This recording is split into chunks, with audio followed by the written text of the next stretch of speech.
Welcome to a new edition of the bilaterals.org podcast, where we discuss the most recent developments around free trade and investment agreements.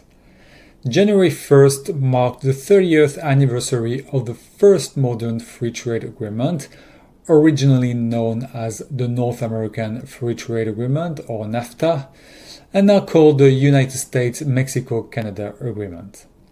30 years ago, the Zapatista movement led an uprising in southern Mexico and denounced the trade agreement, citing threats to indigenous peoples and food security. The trade deal also became a template for many others that followed worldwide. There is no denying that Mexico has served as a free trade laboratory in a neoliberal world that emerged after the fall of the Soviet Union. For Mexico, NAFTA meant surrendering food sovereignty in favor of importing staple grains, leading to increased inequality and migration. It also meant abandoning the countryside and opening borders to trade, creating a vacuum that organized crime has filled. But for a handful of transnational agribusiness corporations, like Monsanto or Cargill, NAFTA has brought huge profits. The revised version continues to challenge Mexico's public policies and advance corporate interest.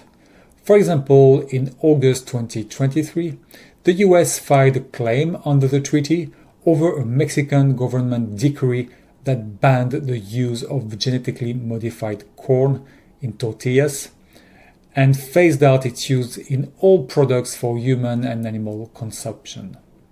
And to add insult to injury, the Canadian and US governments shut down the ability of NGOs to comment on a trade dispute. But this attack on Mexican sovereignty has reactivated the trinational solidarity of Mexican, US, and Canadian civil society organizations that have criticized NAFTA for 30 years, warning from the start that it could destroy age-old agricultural traditions. Today, they are demanding that Mexico stand up to the pressure of the agribusiness corporations and stop what could be the final blow to Mexican food culture. This toxic legacy of NAFTA has also been felt in Canada. In February 2023, a US energy company filed an arbitration claim against Canada over the province of Quebec's rejection of a gas project based on a result of a 2-year public environmental assessment. The company is now seeking compensation of $20 billion, which is the largest amount ever claimed by an investor under NAFTA's investor-state dispute settlement provisions, and one of the largest investor-state claims in the world. In Ecuador, large mobilizations against the free trade agreement with China led the National Assembly to suspend the vote to approve the agreement.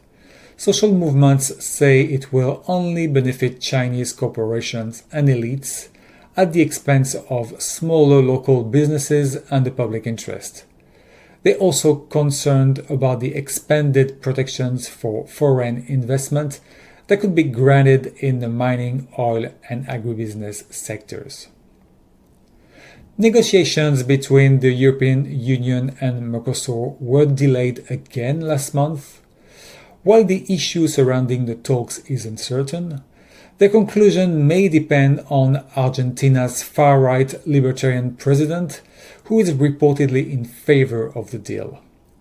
Chief negotiators from the EU and Mercosur countries will meet at a last chance summit to finalize a trade deal before the European elections.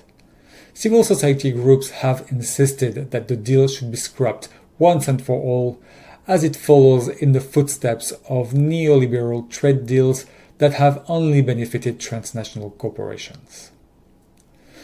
In late 2023, the EU also signed trade deal with China and Kenya and ratified another with New Zealand, that will take effect in 2024. This year, the EU-Mexico FTA could see a breakthrough if the parties can agree on Mexico's recent electricity reforms. The EU is also hoping to restart trade talks with the Philippines, which stalled in 2017, while the election of a new president in Indonesia could lead to a reset in trade negotiations. In Africa, 30 countries will begin trading under the African Continental Free Trade Area in 2024 as part of the Guided Trade Initiative, which implements limited parts of the agreement's trade rules. Algeria and Ethiopia are reportedly among the new countries joining the initiative, but we know very little as developments around the African trade deal continue to lack transparency. 7 countries have already been trading under the initiative since October 2022. And that's it for today. I'm Nicholas Roux, bilaterals.org. If you'd like more information about this podcast, you can click on the links provided in the description. More trade news coming up soon in our next podcast, and in the meantime, you can visit bilaterals.org.